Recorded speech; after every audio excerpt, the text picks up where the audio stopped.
Muy buenos días y bienvenidos a todos a este Foro Unir, donde hoy vamos a hablar de la transformación que vive la actividad periodística a nivel global, pero muy enfocado además en la presentación de un nuevo máster.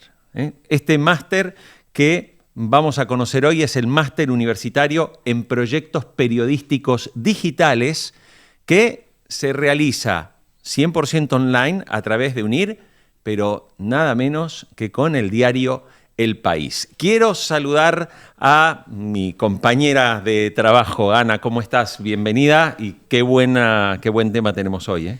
Pues así es, Jorge, un placer para hablar de El País, de esas experiencias que ha llevado a cabo para ser un referente. Queremos hablar de esas habilidades de un buen periodista, de estrategias innovadoras digitales, de muchas cosas. Viene cargadito y además ya nos están saludando en el chat. Yo creo que tenemos que animar a que participen. Absolutamente. Bueno, a ver, vamos a contar. Tenemos gente conectada desde México, que nos están saludando. Tenemos de gente de Medellín y Pereira en Colombia. Nos saluda Paco Reyes, que es de la Asociación de Periodistas y Comunicadores de San Juan AC en Querétaro. Bueno, se está conectando mucha gente de distintos lugares, de Madrid, de Argentina. Están entrando los mensajes que los invitamos, como decía recién Ana, a que a lo largo de este foro las preguntas que tengas para hacer o un comentario lo puedes hacer sin ningún problema. Así que, Ana, yo creo que es momento de arrancar porque hoy tenemos unos invitados de excepción. Sí, algunos, voy a confesar, algunos han sido un poco jefe. ¿Ah, sí? Sí, en un tiempo.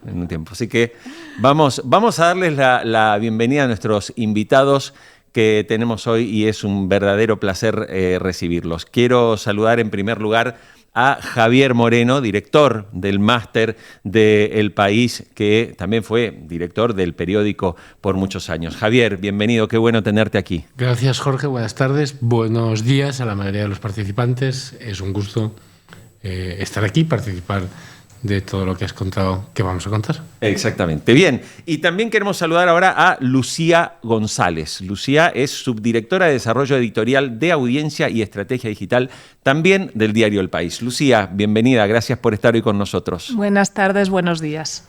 Claro, perdón que digo buenos días porque estoy pensando más en la audiencia que nos está viendo, la mayoría de la gente que nos está viendo, pero buenas tardes para los de España. Y bueno, y vamos a saludar también es un gran profesional y también es un buen amigo que también ha pasado por UNIR hace un tiempo, Ismael Nafría, que es el director asociado de este máster universitario en proyectos periodísticos digitales. Ismael, qué gusto recibirte, ¿cómo estás? Muy bien, muchísimas gracias. Un placer compartir mesa pues con colegas tan ilustres y con buenos amigos y con muchas ganas de hablar de lo que nos ha traído hoy aquí, que es un poco el presente y el futuro de nuestra profesión. Exactamente. Y bueno, y ya que vamos a hablar un poco también del presente y de los retos, ¿no?, que hay a nivel, digamos, en la actividad periodística. Y empiezo contigo, Javier. Estamos en una época en la que, no voy a decir lamentablemente, pero sí, estamos en una época en la que parece que la comunicación digital ha generado, con este mundo, digamos, de los influencers y de comunicadores 100% digitales, hay algunas líneas que hacen directamente una especie de cuestionamiento a los formatos del periodismo más tradicional y de las marcas más tradicionales. Y estas voces, se ve por ejemplo mucho en la Argentina últimamente, hacen un cuestionamiento de que todo lo que tenga, digamos, color de marca tradicional, marca El País, marca Clarín, marca La Nación, marca La Vanguardia, automáticamente es que eso es el establishment, ¿no? Eso es... ¿Cómo se puede hoy, Javier, combatir, ¿no?, y llegar con un mensaje en una época donde la gente no está distinguiendo a veces lo que ve y ve un tuit, como se dice en Colombia, ve un tuit y piensa que lo que está viendo ahí es verdad, ¿no?, y no lo pone en discusión? Entonces, ¿qué retos tiene hoy el periodismo tradicional y marcas como El País para poder mantener esa relevancia y ese peso que han tenido durante todo el tiempo y que lo mantienen, pero que obviamente en el ámbito digital se ve bastante atacado? Bueno, ¿hasta qué hora tenemos para hacer esto? No, gracias, Jorge, por la pregunta, por la facilidad, en fin, para comenzar esta conversación. Yo quizá distinguiría un poco o separaría un poco en 2 o 3 partes, porque si lo mezclamos todo... A lo primero, ¿no? Efectivamente hay un cuestionamiento, hay una proliferación de bulos, fake news, acusaciones cruzadas, pues ustedes cuentan mentiras, ustedes, los que dicen que nosotros somos viejos y antiguos y no de fiar. Primera cosa, con las fake news, lo que ahora se llama fake news, lo que siempre se han llamado bulos, mentiras, eso ha existido siempre, tampoco creamos que esto se ha inventado o ha nacido en los últimos 15 o 20 años con las nuevas tecnologías y la revolución digital. Esto ha existido desde que existen periódicos, probablemente desde los tiempos de Jesucristo o de antes, ¿no? Ya en las cuevas. Siempre la gente ha mentido y pues para favorecer sus intereses, para obtener una cierta ventaja estratégica. La mentira ha formado parte de la opinión pública desde que existe opinión pública tal como la conocemos. ¿Qué ha pasado ahora? Que efectivamente la revolución digital ha dado un altavoz, unas posibilidades de expansión y de competir casi de tú a tú, porque las barreras de entrada son muy bajas, a un fenómeno que siempre había existido. Entonces, primera cosa que me gustaría dejar claro es la tecnología, la revolución digital, los nuevos medios no nos han hecho más malos de lo que ya éramos. No digo que antes fuéramos buenos todos y ahora somos malos todos. La humanidad me estoy refiriendo, no a los periodistas. Los periodistas también, por cierto. Pero que eso ya existía antes. Simplemente ahora tiene una proyección y una capacidad y una presencia que los hace más visibles, primero. 2, y ahí, por eso he dicho, vamos a separar los temas. Luego está esta acusación de, es que ustedes son el establishment, las marcas viejas, los del pasado y no sé qué. Yo creo que ese es un discurso que si yo estuviera al otro lado, pues igual también haría, pero claramente es, en fin, pausa comercial, ¿no? Es publicidad, pues yo estoy compitiendo por un terreno y que le puedo echar en cara a uno que lleva aquí, pues como en el caso de nuestros 50 años, o en el caso de La Vanguardia, donde trabajó antes Lucía, pues más de 100 años, ¿no? En fin, pues claro, ustedes ya son del pasado y ahora venimos... Apártense ustedes que ya me pongo yo, ¿no? No hay mucho que decir, ¿qué se le va a decir, no? Y luego, ahí sí yo distinguiría, porque tú has dicho que nos echan en cara, formatos, las marcas antiguas. Una cosa son las marcas antiguas, una marca antigua que quiere decir que lleva... tiene lectores que algunos, o en fin, en conjunto, que llevan confiando en esa marca durante 50 años, en nuestro caso, durante más de 100, en el caso de La Vanguardia, porque Lucía estuvo en La Vanguardia, ha vuelto al país. U otros periódicos centenarios en Europa y en Estados Unidos, eso en principio sería una marca, sea de eso, o sea, de zapatos que ha sobrevivido 100 y pico años, algún valor tendrá, ¿no? Y otra cosa son los formatos. Y efectivamente ahí sí que hay que reconocer que durante un tiempo, claro, cuando uno nace de cero, ya digital y tal, tiene una cierta agilidad, una nueva narrativa, una nueva manera de hacer las cosas, que a nosotros nos ha costado porque hemos tenido que hacer una transición, y pues, pero es una ventaja eso también ahora, y si quieres, en la segunda parte, cuando hablemos del máster, lo haremos, porque nosotros hemos hecho esa transición con la gente que teníamos. Es decir, la gente que escribía o que hacía textos o que hacía algo más, ahora ha tenido que aprender y ha aprendido y ahora es capaz de hacer esas narrativas, esos nuevos formatos, cosa que antes no. Lo que nos da también no solamente el conocimiento de la materia, sino el conocimiento y la experiencia de la transición, de cómo se pasa de trabajar, digamos, en forma más tradicional a la nueva. Y ya acabo, para no monopolizar esto, con algo que siempre me gusta decir, que es que las tecnologías cambian, las herramientas cambian, los formatos cambian, y está bien que lo hagan las narrativas. Los dilemas profesionales y morales son los mismos siempre. Y creo que ahí sí podemos aportar un pozo y una capacidad que otros, no digo no la tengan, digo que todavía la tienen que demostrar.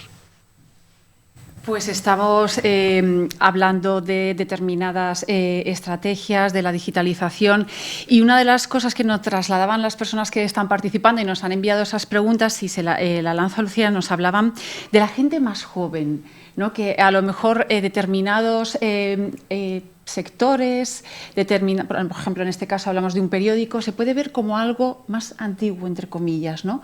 Y nos decía Daniel, ¿qué estrategias o cómo se puede llegar a esa gente más joven, ¿no?, para que confíe en un medio tradicional? Yo creo que ahí lo primero que tenemos que hacer, y adolecemos mucho en la mayoría de las redacciones, es tener compañeros jovencitos. Que antaño era como una realidad, que las redacciones estuvieran llenas de gente de 20 y pocos años, y ahora hay muy poquitas personas de 20 y pocos años en las redacciones, porque es una profesión, bueno, por lo menos aquí en España, que es la parte que conozco más, con unas condiciones muy precarias, que expulsa mucho a la gente y que con la conversión, con toda la revolución digital, pues bueno, en redacciones tradicionales se ha vivido de otra manera de la que se vive ahora. Al tiempo, me parece que a veces somos egoístas también con los compañeros más jóvenes que se incorporan, porque pensamos que van a traer de fábrica todo lo que no tenemos. O sea, yo me espero que entre alguien joven, y aparte de idiomas, espero que sea TikToker, por lo menos, o que tenga ciertas habilidades que yo he tenido que aprender por el camino, ¿no? Y que seguimos teniendo que aprender, porque conforme van avanzando también bueno, las novedades que se introducen en las redacciones, todos hemos tenido que ir haciendo formación regularmente, y además yo creo que esto es ya para el resto de nuestra vida. Sobre captar público joven, me parece, como suele ser el pensamiento general, que es muy importante la presencia que tengamos en redes sociales, etcétera, pero sobre todo el acercamiento que hacemos de los temas, o sea, que no sean siempre muy paternalistas, ¿no? Como o pobrecitos, o no hacen nada, o son ninis, que es una palabra que se puso de moda en España para casi definir a una generación. Entonces, acercarnos con sus preocupaciones, bueno, con los lenguajes pertinentes, pero que la gente joven también lee. Lo que pasa que bueno, no todo el mundo, yo no sé, hace 20 años mis amigos tampoco se acostaban y se levantaban con periódicos. O sea, creo que también es una cuestión vital que vas valorando más con el paso de los años, pero desde luego en las redes para nosotros sí que está siendo una primera herramienta de acercamiento, y también los boletines. El hecho de llegar al email de las personas cuando ellos quieren, en el momento que deseen, desde una cantidad de nichos brutal. En el país hay casi 50 boletines, me parece, muy de comunidades, de nicho, muy trabajadas, muy de tú a tú. Tenemos podcast, tenemos canal de YouTube, que también es una de las herramientas más utilizadas para consumir vídeo, así que sí que hacemos ese esfuerzo para adaptarnos, pero requiere inversión y requiere ser multiplataforma y multitodo, y que los que van entrando nos enseñen también ese camino. Ismael, Javier nos decía hace unos minutos, hablaba de esa transición, ¿no? Uh-huh. Tú has trabajado muchos años en el periódico La Vanguardia, también pasaste por el diario El País, en todo el proceso también de digitalización, esa etapa anterior, ¿no?, de hace algunos años. En lo que estás viendo hoy, ¿no?, ¿cuáles destacarías que para ti son las principales diferencias, ¿no?, que debe tener este periodista que trabaja en el entorno puramente digital, ¿no?, comparado con los maestros que la mayoría tuvimos en la universidad cuando estudiamos, que claro, que nos hablaban de un periodismo con un formato obviamente acorde al tiempo en que lo vimos? Uh-huh. Mira, yo creo que ya tanto Javier como Lucía han apuntado algunas claves, ¿no?, que ayudan a dar un poco la respuesta a lo que planteas, ¿no? Yo por un lado diría que viendo la evolución, al menos desde que yo soy profesional, pues que es desde que antes de que existiera la web, ¿no? Y recuerdo que la aparición de la web pues me fascinó y fue lo que hizo que me centrara desde entonces en eso, y ya son, pues serán 30 años ya, ¿no?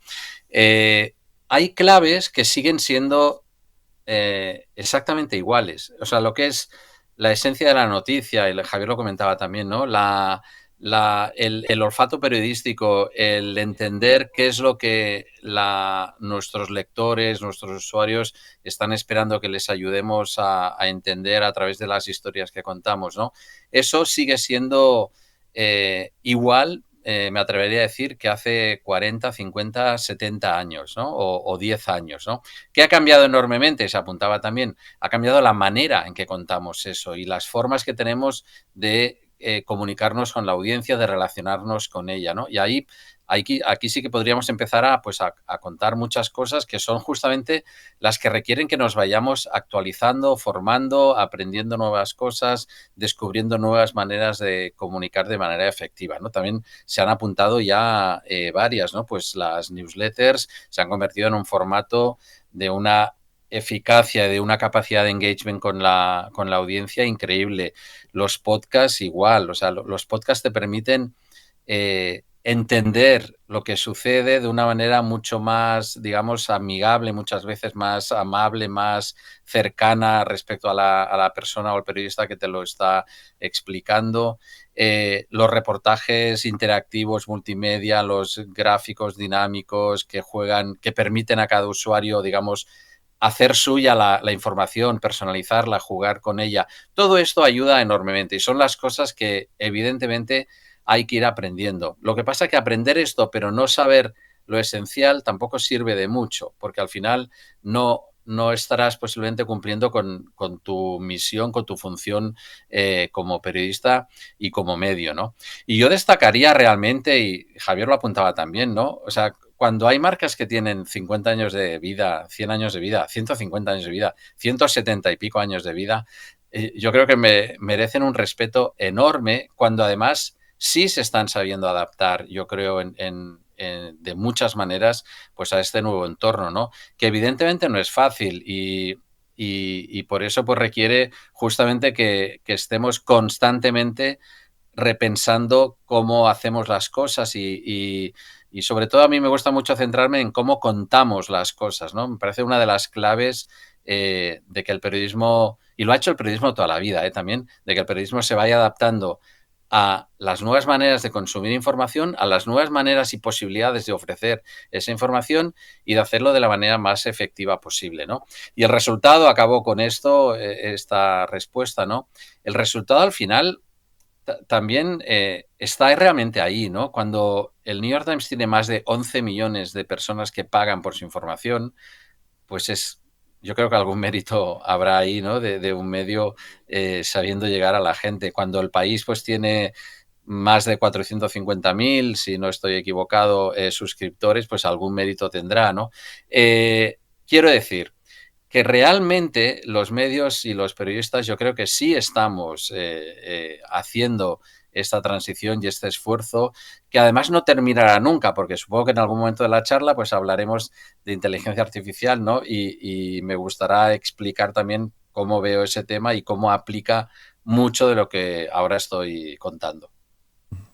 Seguro que hablaremos de inteligencia artificial porque ahora no hay tema del que no hablemos, que la inteligencia artificial no esté ahí. Pero sigo trasladando preguntas, muchas tienen que ver con lo que estaba comentando Isma y estaba apuntando.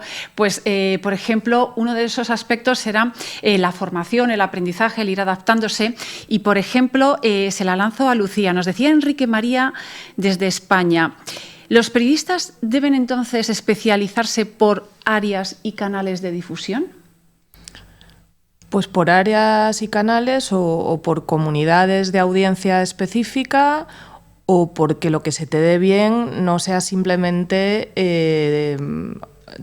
traer noticias y reportear. Hay otras muchísimas profesiones que tienen de base el periodista, que somos periodistas, pero que no estamos en la calle reporteando, en las redacciones. En el país, pues por ejemplo, desde los periodistas especializados en datos a las compañeras que tienen un rol que es un poco a camino entre producto y redacción, ¿no? Para no sé, tener el negocio en mente, saber cuál es nuestra estrategia, definir los caminos a seguir.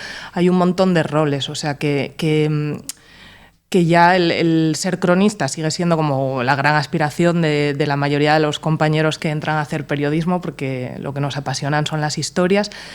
Y en cuanto a especializarse, yo lo que sí que veo es que es no tanto la red en sí, porque las redes van cambiando. El que tenía comunidad en Facebook o en Twitter X, pues ya no tan bien, se habrá tenido que ir reciclando a otras, y puede pasar lo mismo con TikTok. Entonces, salvo que fidelices tú en tu propia plataforma con una newsletter, que también hay muchos creadores de contenido que ya empiezan a poder vivir de su producto propio ajeno a algoritmos, como pueden ser las newsletters, ese puede ser un camino. Y si no, pues todo lo que pase por el vídeo, oír lo que, las caras, el ser humano contra la inteligencia artificial, eso se está trabajando mucho en redacciones. Probablemente Ismael nos podrá contar que tiene mucho conocimiento del New York Times. En El País también lo estamos trabajando. Nuestra defensa también contra la inteligencia artificial es el relato que nosotros hagamos también de nosotros mismos. Por ejemplo, tener la transparencia de explicar cómo reporteamos lo que reporteamos, cómo llegan las noticias, cómo se trabaja el periodismo y lo que cuesta hacer el periodismo. Y son contenidos, además, que viralizan porque a la audiencia le interesa, precisamente por lo que comentabais antes de las dudas, de cómo ganarnos esa confianza, el hecho de ser transparente y contar cosas que quizás para nosotros son obvias, pero para la audiencia no tiene por qué serlo, lo que cuesta sacar una información o lo que cuesta hacer un reportaje. Entonces yo aconsejaría ahí el vídeo vertical. Bueno, nos estabas hablando recién, Lucía, decías que a la gente, al final al público, también le interesa cómo trabaja un medio, cómo son las entrañas de un medio de comunicación. Por eso queremos invitarlos a ver este vídeo que esta mañana grabamos con Javier Moreno, allí en la redacción del País, para que precisamente todos ustedes conozcan las entrañas de un periódico y una marca como El País. Hola a todos y bienvenidos a la redacción central del País en Madrid, porque tenemos otra en Ciudad de México, con más de 70-80 periodistas, básicamente porque esto es el principal periódico en lengua española en ambos lados del Atlántico, y por tanto tiene que funcionar 24 horas para servir a sus 400.000 suscriptores y millones de lectores. Cuando la redacción aquí en Madrid se va a dormir, deja de trabajar, México retoma las operaciones y por tanto mantiene la web permanentemente actualizada. Y ahora, si quieren, podemos pasar y echar un vistazo a la redacción. Esta es la sala principal de reuniones del periódico, donde se reúnen los jefes, los principales responsables de las secciones, con el alto mando del periódico, con la directora, para tomar decisiones importantes, la primera página del periódico de papel, cómo organizar las primeras pantallas de las distintas ediciones digitales. Y para hacer eso, naturalmente, se necesita espacio, se necesita cierta comodidad y se necesitan datos. Se necesita saber qué está haciendo el periódico ahora, qué noticias se están produciendo, cuáles han sido las primeras páginas en papel de los últimos días, para no repetir diseño. Y también se puede ver en directo o de forma clara cómo está evolucionando los lectores que entran a la página web del periódico. Y simplemente un detalle, ver, por ejemplo, que 1, 2, 3, 4, 5, la edición del País en América, que es la edición que se hace desde Ciudad de México, se controla, mejor dicho, y se gestiona desde Ciudad de México para todo el continente, está ahora mismo en la 5ª posición, con esta cifra, pero vemos que la curva está claramente disparada hacia arriba, porque por la hora, aquí en Madrid ahora es la 1 de la tarde, el continente americano se está despertando y está entrando, y eso se ve claramente en la forma de la curva, que está claramente ascendente. Bueno, muy bien. Recién Javier Moreno nos mostraba, por ejemplo, los datos de México. En este evento le vamos a contar a todos los que están conectados de México una noticia que creo que les va a interesar y les va a parecer muy importante al final de este evento. Así que quédense conectados. Javier, entiendo que estábamos viendo, eras tú de verdad y no era un avatar de inteligencia artificial. No, era yo, simplemente no me había, iba a hacer una broma, yo no me había duchado todavía, pero a ver si se lo cree a alguien no, es un fake news. Digamos, me ha dado tiempo a cambiarme, a afeitarme y ponerme más. Pues sí, era yo. Muy bien. Javier, hay un tema que muchas veces es complicado para un medio de comunicación, para cuando uno es, como has sido tú, director del país, y es la presión de distintos sectores. A veces la gente piensa que el periodista se dedica a buscar noticias, a contar historias, pero no sabe que muchas veces cuando revela una información, revelar información es muy incómodo para algunas personas. Yo me imagino que tú habrás tenido llamadas. No es incómodo para nadie, es publicidad. Más es publicidad, bien, ¿no? Entonces... bien. ¿Tú crees que hoy, con las herramientas digitales, de nuevo, hoy es peor esa presión por la posibilidad de utilizar herramientas que te divulgan, que sacan noticias falsas, desinformación, que antes? Es decir, que antes, claro, tú tenías un canal que era el periódico en papel, entonces, claro, recibías la llamada, el insulto, el que decía, no vayas a publicar eso. Pero, ¿cómo es hoy todo esto? Es decir, ha empeorado en muchos sentidos, es decir, el periodista está más expuesto. Hablemos del caso México, donde obviamente en México tenemos directamente periodistas que asesinan por cubrir información. Bueno, a ver, yo creo que las presiones son las mismas. Las presiones de los poderosos, digamos, los gobiernos, las oposiciones, los partidos políticos, los sindicatos, la iglesia, las iglesias, cualquiera que tema que una información que se publique le puede perjudicar y en fin, en el caso de lo que llamamos noticias, pues es casi el 100%. Insisto, si no, como decía el famoso, pues no es una noticia, es publicidad, ¿no? Ese miedo al daño ha existido siempre y la presión ha existido siempre. Y tampoco hay que escandalizarse, porque vamos a ver, que uno llame y diga, oye, tal, pues no sé qué, pues no es así, pues y si no me vas a estropear no sé cuántos, y si no, pues voy a llamar a mi jefe y que te va a llamar al tuyo. Y si empiezas diciendo como director, bueno, yo no tengo jefe, a mí me pueden quitar, pero desde luego nadie me va a ordenar que esto lo publique o no lo publique. Eso ha existido siempre y sigue existiendo, ¿no? ¿Qué ha cambiado, digamos, respecto a cómo accedemos a las noticias? ¿Y qué ha hecho la tecnología o qué papel ha jugado en los últimos años? Pues ha ido a mejor y a peor. O sea, unas cosas han ido a mejor y otras a peor. Por ejemplo, ¿qué ha ido a peor? El acceso. Antes había, y bueno, yo diría, y lo que ha ido a mejor también es el acceso a las dos cosas, pero en sentido distinto. Y voy a explicarme. Antes, digo, hace 15, 10, 20, 30 años, cuando yo empecé en esto, era muy fácil descolgar el teléfono y hablar con el presidente de un banco.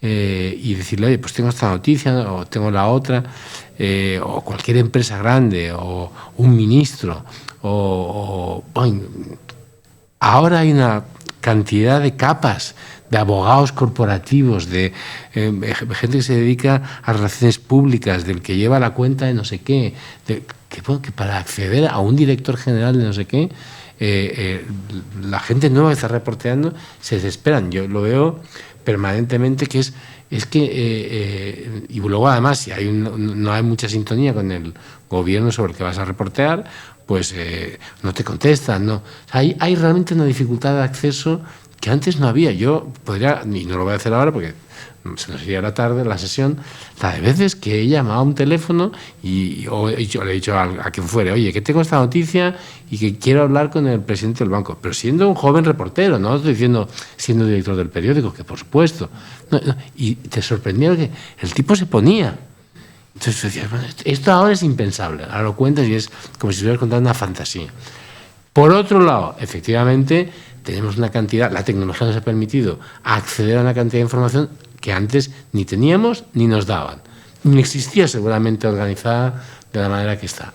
Por ejemplo, yo recuerdo, hablando de México que has dicho ahora, El País, publicamos una serie de informaciones durante la pandemia que fueron muy impactantes y muy relevantes. Por ejemplo, el presidente de México había afirmado que, al contrario que en Europa, las unidades destinadas a enfermos de COVID con respiración asistida no se habían saturado en ningún momento, como para poner en contraposición que en Europa, en muchas capitales de Europa o muchos hospitales de Europa, eso se había sucedido. Bueno, pues resulta que teníamos acceso, no nosotros, que eso eran bases de datos públicos que había que meterse, compilar, limpiar, ordenar, sistematizar. Yo no sé hacer todo eso, que quede claro, pero había gente en el periódico muy buena que sí sabía hacerlo, y entonces, bueno, pues de repente teníamos acceso a todo eso. Sistematizado todo eso, publicamos muchas historias, pero voy a recordar solo una. El presidente tenía razón en eso y al mismo tiempo mentía horriblemente, porque descubrimos que el 67% de los muertos de COVID en un hospital en México no llegaban ni siquiera a los hospitales. Y de ahí los que pasaban a ser ingresados ya eran menos. Claro, la gente, es horrible lo que estoy diciendo, pero las camas con respiración asistida nunca llegaron a saturarse porque la gente se moría antes. Bueno, esa historia ni siquiera era una historia que el gobierno ocultara. Yo no estoy seguro que ellos tuvieran todo eso organizado de forma sistemática. Lo descubrimos nosotros, lo sistematizamos nosotros, estructuramos la narrativa nosotros y lo publicamos nosotros. Ni siquiera nadie lo estaba ocultando, que es, digamos, el proceder clásico, ¿no? Desde de siempre, y el Watergate, y no sé qué, alguien está ocultando algo, el periodista lo descubre. No, descubrimos una realidad gracias a la tecnología que probablemente el gobierno ni siquiera sabía. Esa es la maravilla de la tecnología, ¿no? Y es un poco lo que, hablando con Ismael y viendo qué podemos ofrecer en este máster, eso es ese tipo de cosas fascinantes que hace 30 años no existían. Hace 30 años uno llamaba y se ponía al presidente del banco, que igual no, es más que probable que te mintiera, ¿no? Bueno, pero tenías acceso al director del banco. Ahora no lo tienes, pero está hiperprotegido por capas y capas, insisto, de abogados corporativos, pero tenemos otras vías para sacar informaciones relevantes para los ciudadanos. Bueno, pues vamos a explorarlas, esas vías, porque hablaba antes Ismael de esa inteligencia artificial y son varias las preguntas que van en esa línea. Por ejemplo, Katia, desde España, nos decía, ¿cómo garantizar que la inteligencia artificial sea un aliado y no una amenaza? O Florencia, desde Argentina, ¿cómo podemos aprovechar al máximo esa tecnología o herramientas como ChatGPT? Ismael. Bueno, gran pregunta y gran tema realmente en prácticamente, te diría, en todas las redacciones del mundo o en todos los lugares del mundo donde se maneja información, ¿no? Para mí la clave está un poco en la profesionalidad y en el posicionamiento de los medios respecto a cómo utilizamos la tecnología, ¿no? ¿Qué uso le vamos a dar? ¿Con qué objetivo? ¿Por qué? Y yo ahí diría, hay muchos medios que ya han publicado o están publicando pues un poco sus normas, sus reglas básicas de uso de la inteligencia artificial, y lo que se está imponiendo en general, y me parece muy bien, es que la inteligencia artificial debe ser una herramienta de apoyo al trabajo periodístico porque puede agilizar muchísimas tareas, puede hacer tareas que de otra manera llevarían muchísimo tiempo y quizá no podríamos ni llegar a hacer, ¿no? Pero tiene que ser, como ya he comentado, un apoyo, ¿no? Tiene que ser un elemento que te permita contar algo mejor, contarlo más rápido, contarlo de manera más eficiente, contarlo quizá de manera más personalizada, ¿no? Pero al final, de nuevo, la clave es la historia que cuentas, es la historia periodística, que es una historia en la inmensa mayor parte de los casos humana, ¿no? De origen humano, y que además así debe estar hecha, ¿no? Imaginemos por un momento que todos los medios empezasen a hacer informaciones basadas en, que por suerte no está pasando, pero basadas en inteligencia artificial, en el uso de herramientas de inteligencia artificial generativa sobre temas similares. Bueno, al final tendríamos el mismo tipo de información contado igual en cualquier lugar, ¿no? Lo que da valor a un medio son justamente esas historias diferenciales que proceden de la investigación, que proceden de la imaginación y la creatividad humanas, de cómo descubres algo, de cómo cuentas algo, ¿no? Y estoy convencido de que tenemos que hacer el máximo uso posible de la inteligencia artificial, por supuesto, ¿no? Pero estoy convencido que el elemento diferencial de los medios y de los periodistas valiosos seguirá siendo esa aproximación humana y esa capacidad de descubrir y de contar historias de manera eficaz y de manera interesante y de manera atractiva, ¿no? Por tanto, todo lo que sea, y hay muchos ejemplos que podríamos mencionar de uso de la inteligencia artificial pues para agilizar tareas, por ejemplo, para no sé, etiquetar bien las informaciones, en fin, para idear quizá borradores de historias, de que no se te olviden preguntas, etcétera. Se puede utilizar para muchísimas cosas, ¿no? Podríamos estar mucho rato hablando de eso. Pero vuelvo a decir, un poco el elemento diferencial es esa aproximación humana. Y a mí me gusta contar o hacer reflexionar, ¿no? Cuando hablo de estos temas, que si alguien, por ejemplo, ahora abre la home del país o lee mañana el diario, ¿no? O El País, o La Vanguardia, o el New York Times, o el medio que queramos, ¿no? Y hagamos la reflexión de todas esas historias principales que cuenta el medio, ¿no? ¿Cuáles realmente tienen su origen o lo hubieran podido tener en inteligencia artificial? Estoy convencido de que diríamos muy pocas. Lo que está sucediendo en Ucrania, pues procederá de fuentes que tengamos y de informaciones que se faciliten, pero no de inteligencia artificial, ¿no? Lo mismo lo que está sucediendo en Gaza, lo que está sucediendo en la frontera sur de Estados Unidos, lo que está sucediendo en muchos negocios, lo que está sucediendo con el propietario del Washington Post y sus cambios en cómo funcionará el equipo de opinión. En fin, 1000 cosas que podamos contar. Esa aproximación humana y de valor, digamos, tradicional, ¿no? Del periodismo tradicional, estoy convencido que se mantendrá. Por supuesto, con el máximo apoyo que podamos de todas esas herramientas que hay que conocer para perderles el miedo también, que hay que saber utilizar y que hay que saber vehicular. Y luego, como apuntabais también, y termino con esto, ¿no? Siendo muy transparentes, ¿no? Es decir, que creo que es algo que le debemos al público, ¿no? Que seamos totalmente transparentes en cómo hacemos uso de esa tecnología cuando tenga sentido, porque tampoco no estamos contando a la gente que escribimos un texto en Word, ¿no? O sea, no hace falta contar eso, ¿vale? Pero hay otras cosas que sí. Si un texto ha sido originado porque hay posibilidad, pues, de manera automática, por ejemplo, para contar unos resultados económicos o para contar que se acaba de producir un movimiento sísmico hace un minuto, pues eso está bien avisar que esto ha sido generado automáticamente, tal, ¿no? Entonces, ser transparente con la gente también ayudará a seguir contando o ganándonos, pues, con la confianza del público.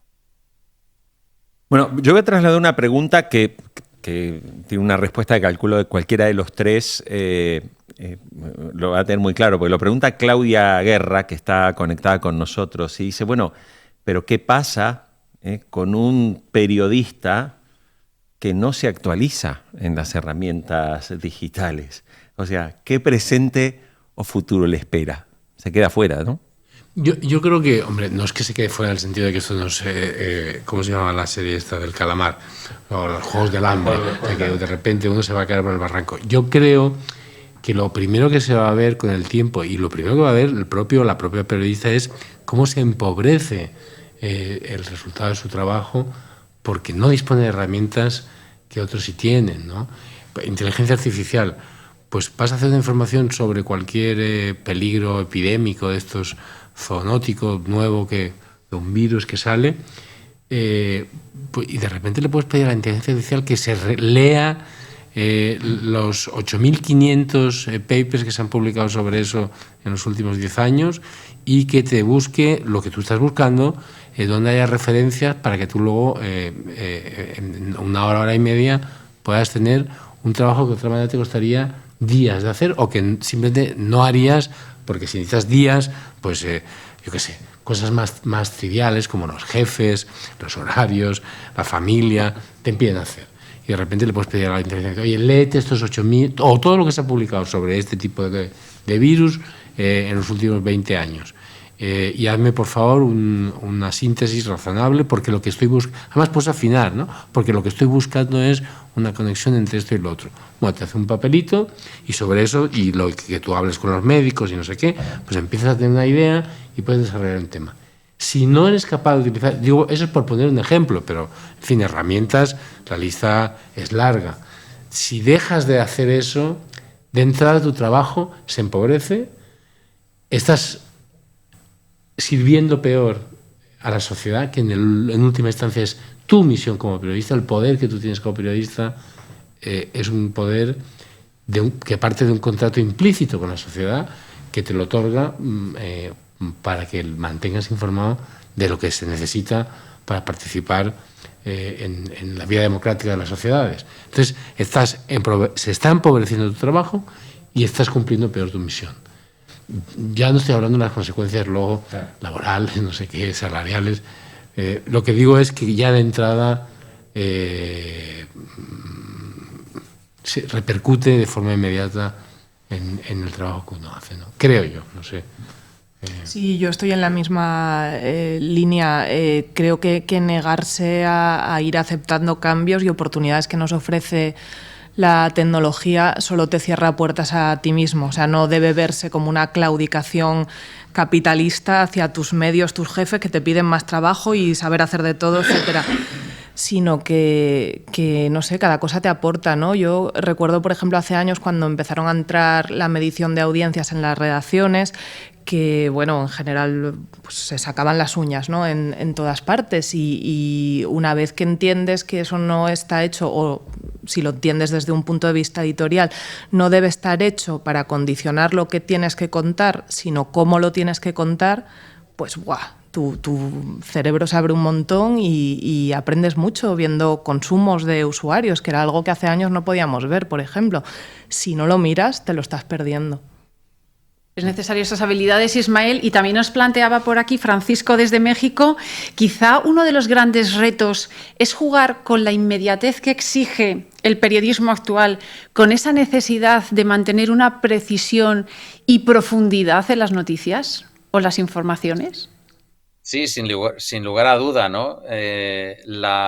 Fíjate, no sé, a mí me gusta mencionar, por ejemplo, el caso de las newsletters, ¿no? Que juegan precisamente a tener su propio ritmo, calmado, que permite al usuario también consumir pues cuando más le conviene y el rato que le conviene, ¿no? Y eso es por poner un ejemplo, de cómo en un mundo donde es verdad que hay una inmediatez constante tal, también hemos visto que esa inmediatez muchas veces no puede llevar pues al error, a informaciones, no diré falsas, pero a veces incompletas o bueno, que no te ofrecen pues toda la no te explican realmente lo que ha sucedido, ¿no? Y necesitas pues esa reflexión posterior pues para poderlo hacer mucho mejor, ¿no?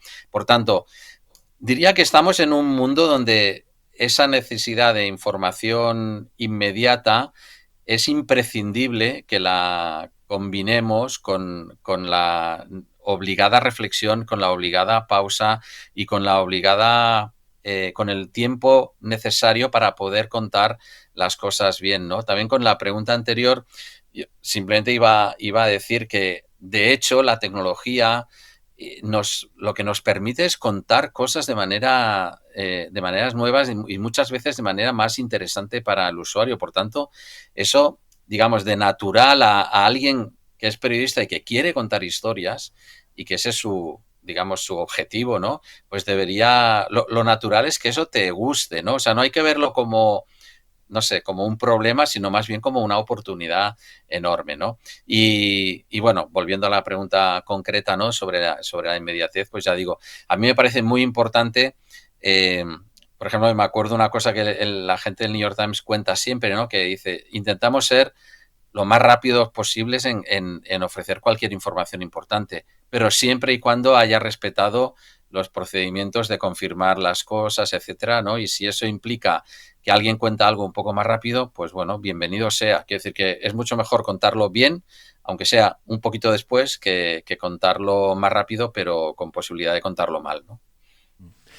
A mí me gustaría para cerrar, ya completando este bloque que hemos hecho, una reflexión de los tres, donde me gustaría, por ejemplo, Javier, ¿qué crees que hoy, cuál es la autocrítica que se puede hacer a la actividad periodística en este momento? ¿Sí?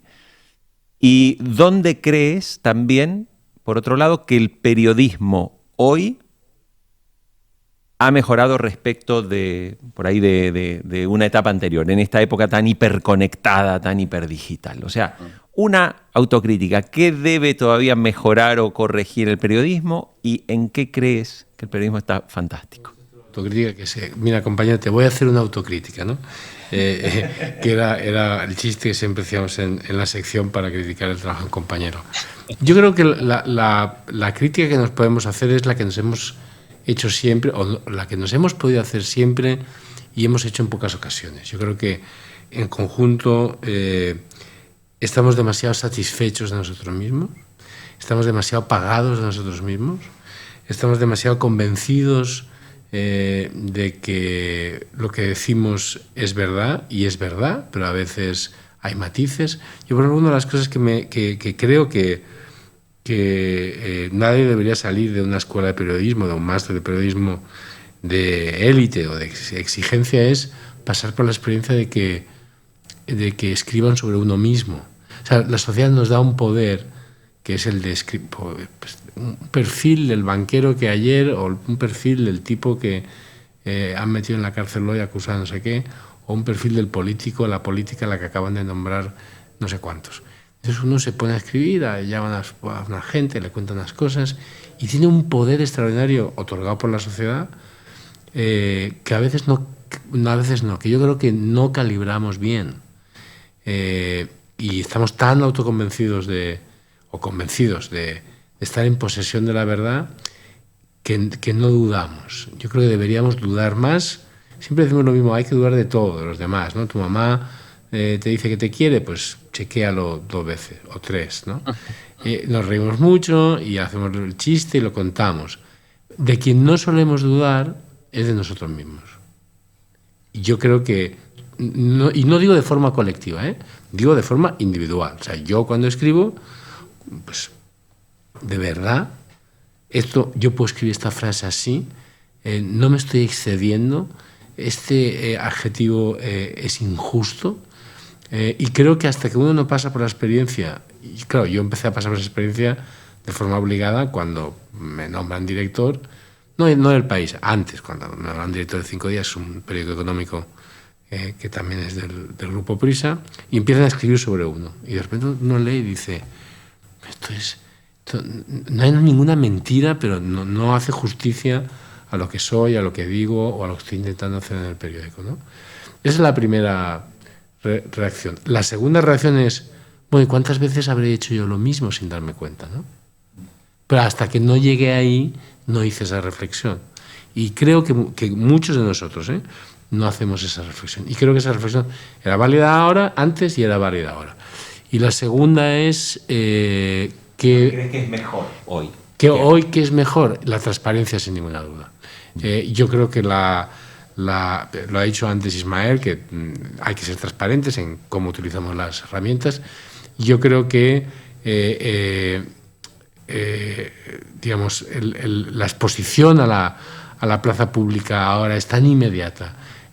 Todo lo que uno escribe es inmediatamente susceptible de ser chequeado por miles de personas. Que creo que ahora es más difícil, gracias a Dios, es más difícil esconderse detrás de una cabecera intocable donde los lectores no podían llegar más que por una vía muy estrechita, que era cartas al director que llegaban o no llegaban, se publicaban o no se publicaban, una llamada quejándose, y uno podía cometer errores. Ya no estoy diciendo errores pues que hagan caer una empresa en bolsa, digo, errores del reparto de una película y no pasaba nada. Y no pasaba nada porque ahora, en cuanto haces eso, ya tienes 3.000 tweets diciendo, pues este tipo no sabe no se ha leído el libro, ¿no?, del que está hablando. Esa transparencia y eso se lo debemos al campo global de las redes sociales. Nos ha impuesto una... O sea, por un lado está todo el tema de los bulos y tal, pero si dejamos eso aparte, creo que también lo hemos interiorizado de cuidado, de vamos a extremar las precauciones, porque además en cuanto das a publicar tienes 3.000 diciéndote no, esto está mal. Y eso ahí ha mejorado y creo que eso debemos agradecerlo. Bueno, como también queremos que Isma y Lucía nos hablen de la parte autocrítica y de aquello que es fuerte, a mí me gustaría una pregunta, a ver si es que tiene una respuesta breve. Javier, ¿por qué deberías estudiar periodismo? No tú, la audiencia. Bueno, yo creo que esa es una buena pregunta con una contestación autosuficiente o que no se necesita. Yo creo que quien está ahí del otro lado y ha mandado preguntas o no, pero está atento, ya es periodista. Otra cosa es cómo me formo, cómo adquiero herramientas, este máster me las puede proporcionar, ¿cómo hago? ¿Cómo le hago? Pero si estás ahí del otro lado, interesado por esto, es decir, interesado por la conversación pública, por la misión, ya eres periodista. Te faltarán las herramientas, pero ya eres periodista. Yo, cuando nosotros tenemos otro máster, pero que es un máster para principiantes, gente que quiere ser periodista pero que no lo es. Y entonces pregunta mucha gente, y además que está abierto a cualquier profesión, ¿no? De hecho, yo estudié ciencias químicas y ejercí como químico en Alemania y me formé. Entonces, cuando preguntan, bueno, ¿pero qué se necesita para ser periodista? Una cosa, curiosidad. Ya. Entonces, la curiosidad, el hecho de que estén del otro lado, sentados, escuchándonos y preguntando, y el que no pregunta está escuchando al que pregunta y a la que contesta. Yo diría que ya son periodistas. Entonces, nosotros les podemos proporcionar, la promesa nuestra es que les podemos proporcionar las herramientas para ejercer bien esa vocación, pero ya lo son.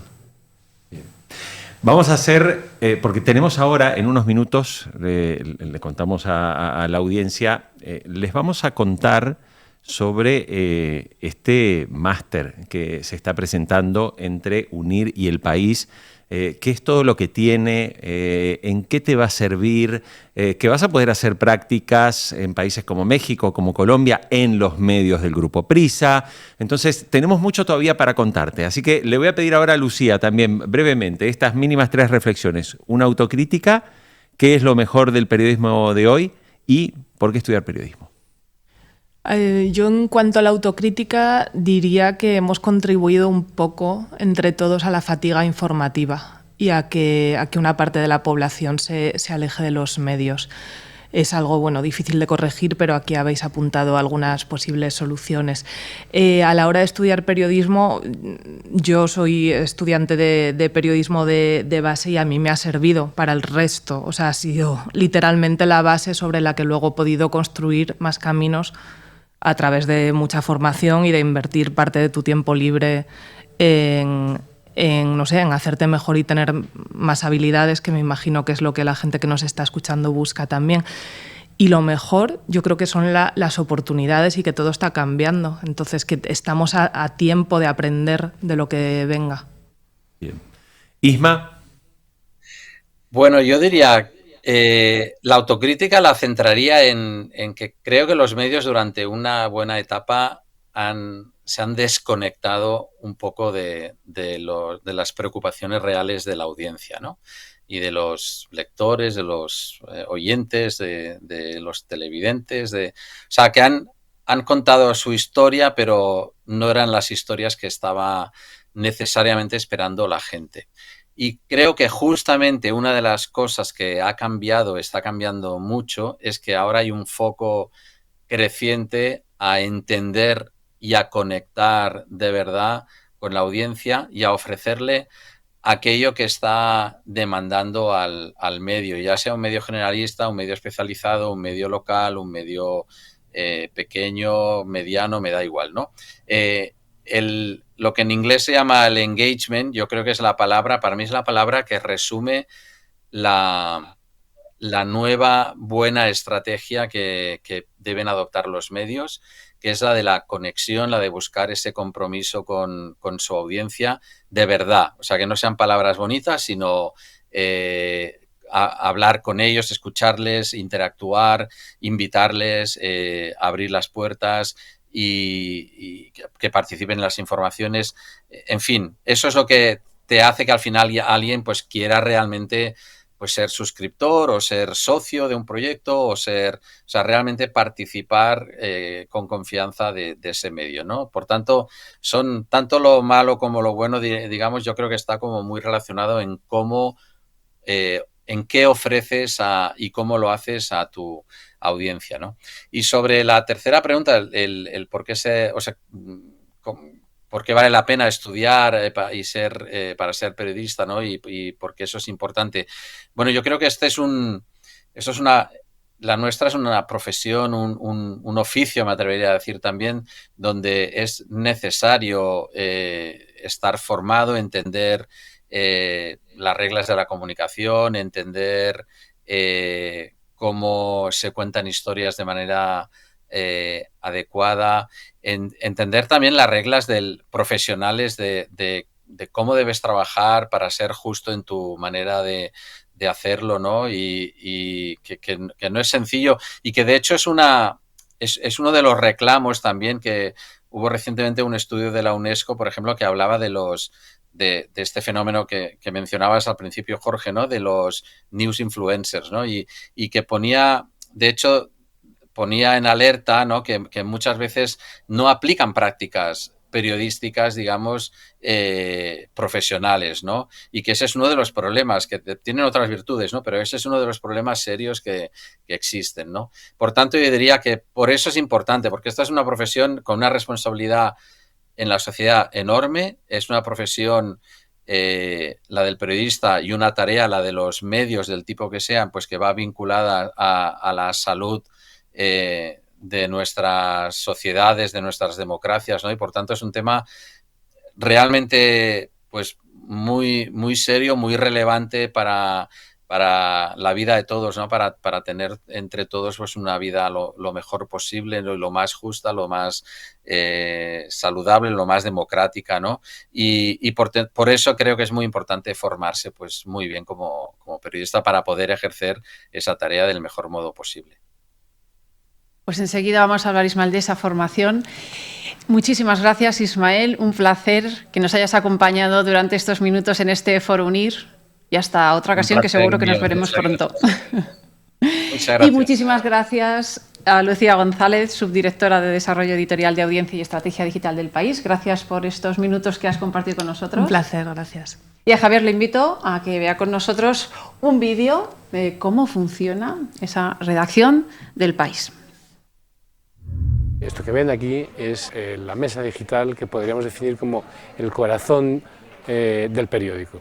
Aquí se trabaja para organizar todas las ediciones digitales del periódico, especialmente la española, cuando toca la española, y para eso se necesitan muchos datos. Se necesitan datos de tráfico, de qué está leyendo la gente, de qué están publicando otros periódicos, de qué material está llegando al periódico desde las distintas redacciones, especialmente en América, y todo eso se organiza desde aquí para poder ofrecer la versión más actualizada a los lectores.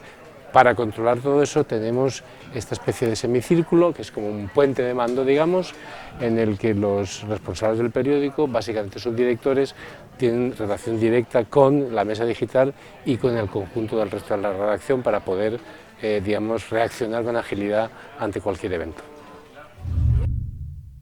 Aquí estamos junto el equipo, parte del equipo de audiovisual, en este caso en concreto, digamos, de postproducción de vídeo que se graba en otra parte, o de imágenes que se reciben, y está naturalmente, estratégicamente situado al lado de una de las cabinas de locución que tenemos y también al lado del plató de televisión. Desde aquí, naturalmente, grabamos todo tipo de productos, productos audiovisuales en directo, programas en directos, programas grabados, y además de estar en contacto con el resto de la redacción, hay un contacto visual y nos ofrece también un background muy interesante que muestra que todo lo que hacemos en digital tiene una estrecha relación con la capacidad informativa del periódico. Y esto que hemos visto ha sido en esencia lo que es la redacción del diario El País. Ahora vamos a salir de la redacción del País para entrar en la del diario AS, que está también aquí en el mismo edificio a apenas unos metros.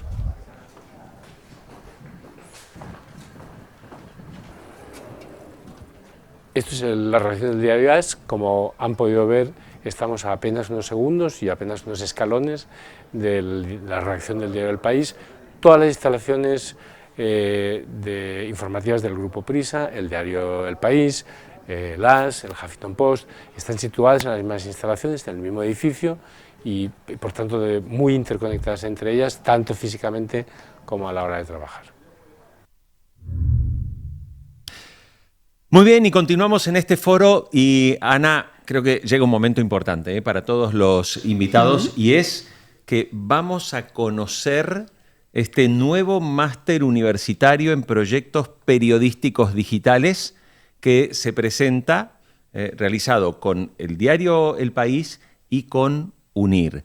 En un ratito les voy a contar que todos aquellos que estén conectados, si naturalmente se dedican a la comunicación, son profesionales que trabajan en medios, o incluso en medios independientes o medios, mucha gente hoy está armando medios puramente locales, las oportunidades que desde UNIR les queremos contar y compartir junto con el periódico, junto con el diario El País, sobre cómo hacer este máster y qué beneficios van a obtener. Por eso le vamos a dar la bienvenida, además de que Javier Moreno sigue con nosotros acompañándonos, que es el director del máster.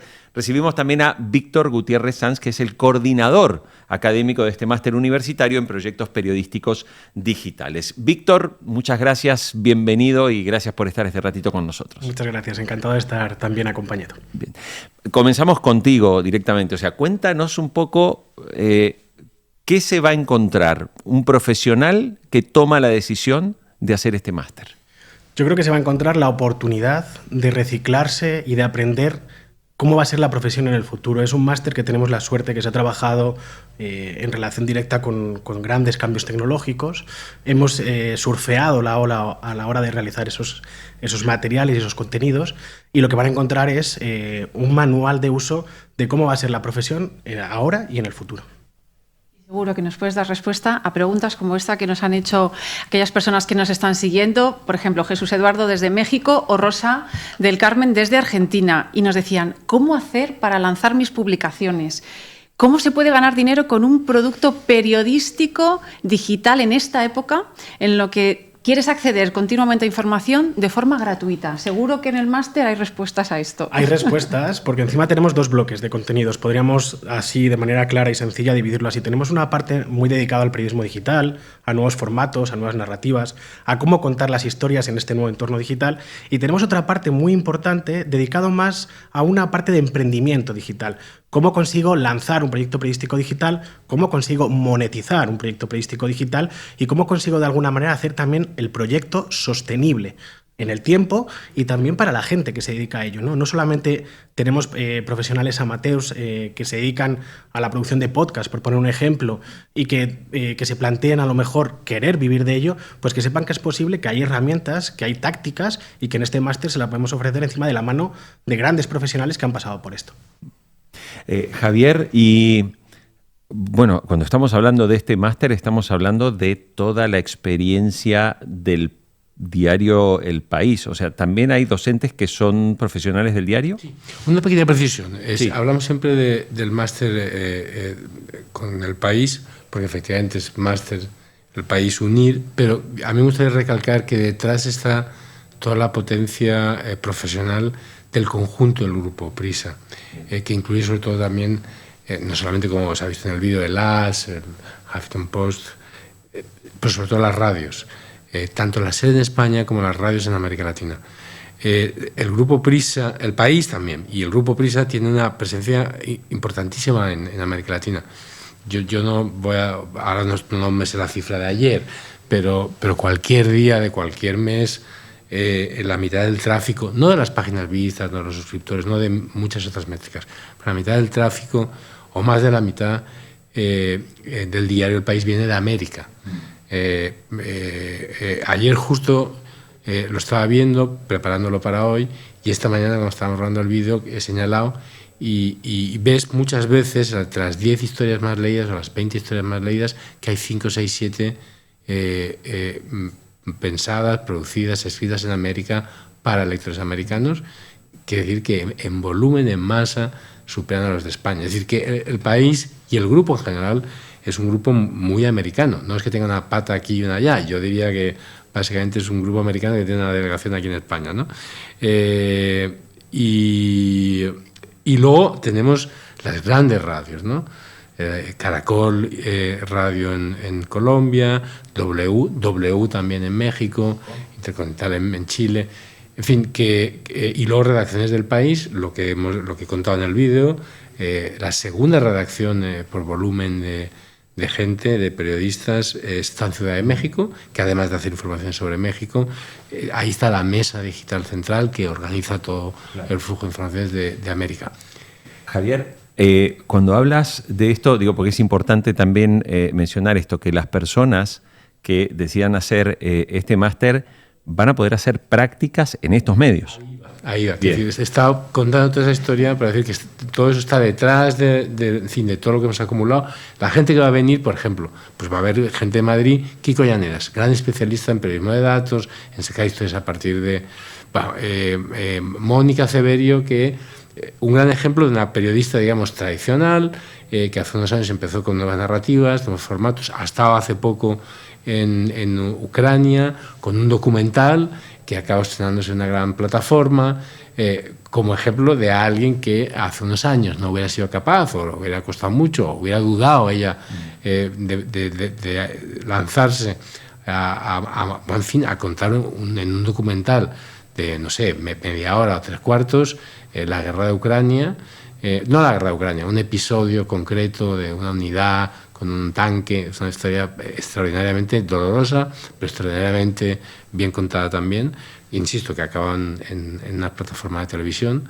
Bueno, ella, por ejemplo, Manuel Javois, ¿no? Que es el gran columnista con un estilo, no sé qué. Pero también, del otro lado, pues Diana Calderón, que es la directora de informativos de Caracol Radio, que es una de las dos grandes radios líderes en Colombia y que también va a dar clases en el máster. Por eso quería decir que detrás no está solo el país, sino todo el talento profesional del Grupo Prisa, insisto, gran parte del cual vive y son americanos. Diana Calderón es colombiana, o sea, por eso quería decir que era un matiz, pero creo que aportaba algo interesante a lo que habías preguntado. Bien. De la gente o de los periodistas, los profesionales que van a aportar su conocimiento y su entusiasmo a este máster, que son muchos de ellos son de Madrid, pero muchos de ellos también son de América. Y además, Víctor, todo esto que nos está contando Javier, no solo aprender de profesionales de diferentes sitios, sino también conocer esa posibilidad del networking y del enriquecimiento de gente de tantos países. Sí, es una de las virtudes y de las características principales de UNIR. Cuando das una clase, yo doy clases, soy docente también en UNIR, y una de las cosas más bonitas es la capacidad de compartir experiencias con gente, con alumnos y alumnas de todas partes del mundo, que son capaces de enriquecer muchísimo, sobre todo en clases sobre periodismo, de enriquecer muchísimo cualquier proyecto, cualquier trabajo que se haga. Es muy interesante también saber que cuando trabajamos con problemas en las clases, lo que hacemos es plantear a los alumnos. Los alumnos tienen primero todo el temario al principio disponible y luego nosotros les planteamos un problema en las clases. Y lo que hacemos es intentar resolver ese problema en la clase. Y claro, cuando, por ejemplo, tienes una persona en Argentina, otra en México, otra en Barcelona, otra, como yo, en Cervera de Pisuerga, en un sitio muy pequeñito, pues la capacidad de enriquecer de esa polifonía de voces, que se parece bastante también, en cierto modo, a una redacción, es increíble. Es una de las cosas también de las grandes virtudes que tenemos en UNIR. Y además con un modelo que ayuda pues, a resolver problemas, a realizar un proyecto, a un plan de desarrollo personal, el modelo 4P. Exactamente. Para mí, la vanguardia de la educación a distancia. A día de hoy es uno de los grandes modelos pedagógicos que podríamos realmente entenderlo como el futuro por donde tendrían que ir todas las universidades en línea. ¿Por qué? Porque nos centramos lo primero en las personas. Hay un acompañamiento por parte de las mentoras del equipo de mentorías que hace un trabajo excelente guiando a los alumnos en esos trabajos, en esas problemáticas burocráticas que suelen tener cuando están cursando unos estudios universitarios.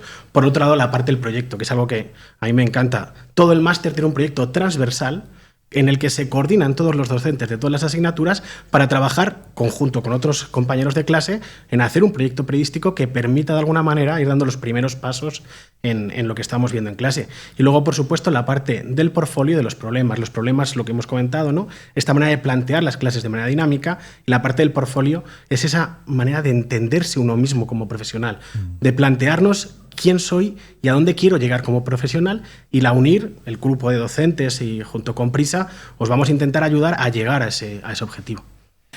Con lo que dices, Víctor, y lo planteo un poco también para Javier, este máster, más allá de que haya personas que de repente también quieran hacer la experiencia de pasar en prácticas en un medio grande como puede ser Caracol en Colombia, la W o el diario El País en México, parece muy orientado también a ese periodismo que también es muy relevante, que es ese periodismo local, de pequeños medios, de pequeñas ciudades, sobre todo en países que tienen una diversificación tan amplia como Colombia, por ejemplo, con mucho sector rural, a donde, claro, las grandes marcas y grandes medios por ahí no llegan, pero en esas comunidades pequeñas es donde un máster de estas características puede aportarle a un profesional esas habilidades para incluso estructurar su estrategia local de medio con su comunidad. Bueno, aparte de que Víctor luego pueda precisar, yo quería simplemente decir que efectivamente esa era una de las ideas cuando empezamos a diseñar todo el currículum.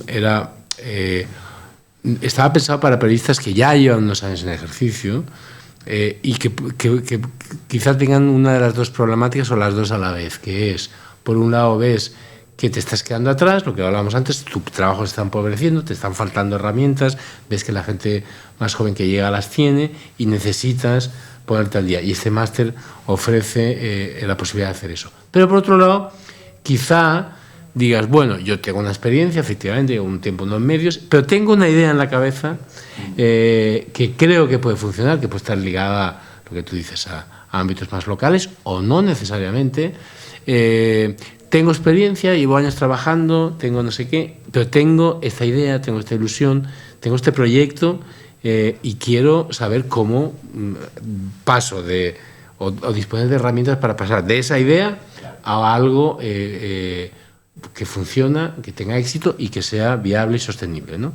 Y creo que en el máster hemos pensado mucho en eso, Víctor, corrígeme. Sí, además tenemos una gran asignatura que es el trabajo fin de máster, es algo que muchas veces asusta a los alumnos. Este es un máster oficial, es un máster con todas las palabras, con todas las letras, y es un máster que necesita tener un trabajo fin de máster al final, que son 12 créditos, y este máster se ha planteado, este trabajo final de máster se ha planteado como una especie de laboratorio para emprendimiento. La idea es, lánzame un proyecto periodístico digital que yo como docente y este equipo fantástico de docentes de claustro que vamos a tener, te vamos a intentar guiar y te vamos a apoyar durante mucho tiempo con tutorías, con un acompañamiento exhaustivo para que lo puedas lanzar de la mejor manera posible, para que llegues a tu techo, para que consigas lanzar ese proyecto y que si realmente crees en él, para que pueda convertirse en una realidad. Claro, saber que el trabajo fin de máster puede ser parte de ese proyecto vital, no ya solamente educativo, sino parte de un proyecto vital, a mí me parece que es uno de los grandes logros y de los buenos planteamientos que se hicieron al principio cuando se empezó a dibujar este máster. Y yo creo que eso es muy importante. Bueno, a ver, cuando empezamos este foro, comentamos que íbamos a dar una noticia vinculada a este máster universitario en proyectos periodísticos digitales. Y esta noticia tiene que ver con que todos aquellos que se han inscrito a este evento y aquellos que están en este momento conectados y participando, bueno, en primer lugar hay que decirle que si estás en Colombia, lo hemos compartido a través del chat, justamente junto con el grupo Prisa se lanza la beca Prisa Unir, donde si decides hacer este máster, donde vas a poder aprender con Diana Calderón, donde vas a poder hacer prácticas en los medios de Prisa allí, tienes una beca de hasta el 60% del valor de la matrícula. O sea, es una beca realmente muy, muy importante. Este mensaje va para todos aquellos que son de Colombia. Si estás en México, o estás en Argentina, o estás en Ecuador, los descuentos también son importantes. Tenemos algunos de hasta el 54%, digo, para que lo tengas en cuenta. Entonces, aquellas personas que en el enlace que les hemos compartido quieran conocer los detalles del máster, en ese enlace, ahí está todo lo que tiene el máster, qué características tiene. Bueno, se pueden conectar, estando en cualquier país, decimos, de América Latina, pero también en España. Cualquier persona que quiera hacer este máster, ahí tiene toda la información. Si deja sus datos, un asesor de UNIR se pondrá en contacto, le dará todos los detalles y le informará también de este beneficio por este lanzamiento del nuevo máster. Ana. Pues así es, mira, tengo por aquí preguntas que voy a aprovechar para lanzarle a Víctor. Andrés Mauricio Montenegro nos decía, ¿el máster incluye formación sobre Product Management o está más enfocado a Project? Está sobre todo enfocado a la parte más periodística y a la capacidad de gestionar también un proyecto de manera unipersonal. Es decir, somos conscientes de que incluso dentro de un gran medio de comunicación, dentro de una gran redacción, pueden surgir proyectos personales aupados también por esa redacción. Y yo creo que en ese sentido, como bien decía Javier, yo creo que se puede de alguna manera entender el máster como un máster no de reciclaje, creo que ese es un concepto erróneo, sino un máster de enriquecimiento, que me parece mucho más acertado, y también como un máster para aquellas personas que de alguna manera creen y consideran que tienen una idea que es capaz o que pueden ser capaces de llevar adelante, para que la lancen y nosotros le vamos a apoyar durante toda esa parte de idear y de desarrollar y estructurar ese proyecto. Bueno, yo creo, Ana, que ya completando nuestro foro, tenemos que decirle al público también que esto que le contábamos recién, estas oportunidades, es para una convocatoria inmediata. Es decir, si tú te matriculas, ¿cuándo empezarían las clases? Estoy así, porque ya muchos meses trabajando en esto. El 17 de marzo empezamos docencia. ¡Wow! Es decir, que aquellos que tomen la decisión ahora, el 17 de marzo empiezan a cursar este máster. Que está con nosotros además el director del máster. ¿Se regala nota por estar acá en contacto con la gente? Bueno, si me pasan así de escondidas una lista, lo podemos considerar. Bueno, Javier Moreno, director del máster, queremos agradecerte y nos gustaría, digamos, también un poco, que animes también a los invitados a por qué tienen que hacer este máster ya. Bueno, yo creo que es que lo que estábamos diciendo antes, realmente la transformación que estamos viviendo, la aparición de nuevas tecnologías, lo maravilloso de esas tecnologías, las oportunidades que ofrecen, los campos que abren, lo que antes era impensable, lo que hablamos, que alguien con una idea fuera capaz de estructurar un producto viable y sostenible, sea dentro de un gran medio o sea fuera y sea un proyecto personal. Eso antes era impensable. O sea, las barreras de entrada a la profesión no eran barreras, eran murallas ni chinas. O sea, era una cosa, mirabas para arriba y no se acababa nunca. Y ahora cada vez es más fácil, pero hay que tener las herramientas, hay que tenerlas, hay que dominarlas. Y eso es lo maravilloso, que te ofrece la posibilidad de desarrollar tu proyecto periodístico personal, que eso es un proyecto vital, como decía Víctor, y profesional de primer orden. Eso no existía antes. Y ese tren va a toda velocidad. Entonces, es verdad que pese a lo que parece una premura, es decir, estamos hablando hoy, ¿estamos a cuánto? A 6, a 7, no sé a cuánto de marzo, y las clases empiezan el día 17. Pero en realidad esto lleva claro, trabajándose durante un par de años largos o 3, ¿no? Entre que se piensa, que se estructura, como ha dicho Víctor, que yo creo que vale la pena recalcar, este es un título, o sea, un máster, un título oficial, es un título de la Universidad de la UNIR, pero oficial, por tanto tiene que pasar todos los controles del organismo del Estado español que se encarga de regular los estudios superiores. En fin, que esto lleva muchos meses, no años, 3 años, 4, no sé, desde la primera vez que empezamos a hablar, seguramente más de 4. Ahora parece que es una cosa que estamos aquí hablando y el 17 empezamos, pero lleva a la universidad, hay un equipo dedicado a eso, Ismael, antes, años. Quiero decir que es una cosa muy cuajada, es un tren que pasa, y es un tren que pasa muy rápido. Al que hay que subirse.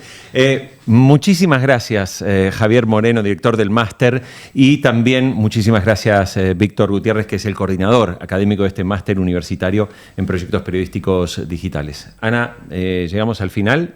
Un placer. Un placer, como siempre, y invitamos a ver a la gente sobre todo a aquellos que por ahí se animan ya y se largan a hacer el máster, a ver un video que les va a gustar mucho. Cómo se vive el momento de una graduación en UNIR y la experiencia. No se lo pierdan y sigan conectados, como siempre los acompañamos en estos foros UNIR. Será hasta muy pronto. Muchísimas gracias. Gracias, Ana. Hasta otra ocasión. Hasta la próxima.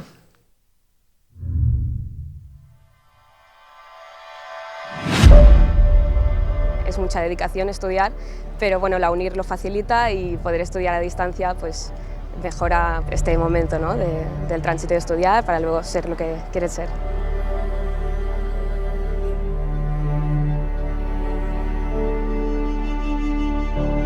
Nos estamos conociendo como muchos compañeros a la vez y es como una sensación muy extraña, es como algo virtual que se convierte en real, ¿no?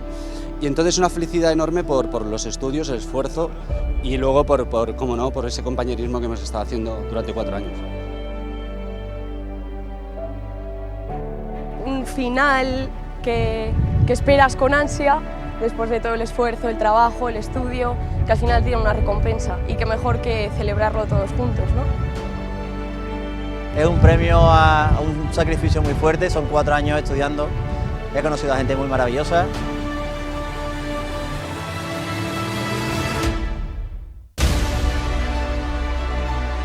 Y la verdad que le agradezco a mi familia, a mi marido, por todo el apoyo que me dieron, el aguante que me hicieron, de mis padres también, a mi papá que no lo tengo, a mi mamá que está en Argentina, y bueno, y de todos, de la verdad que de todos, de mis hijas, que gracias a todos ellos pude lograrlo en realidad.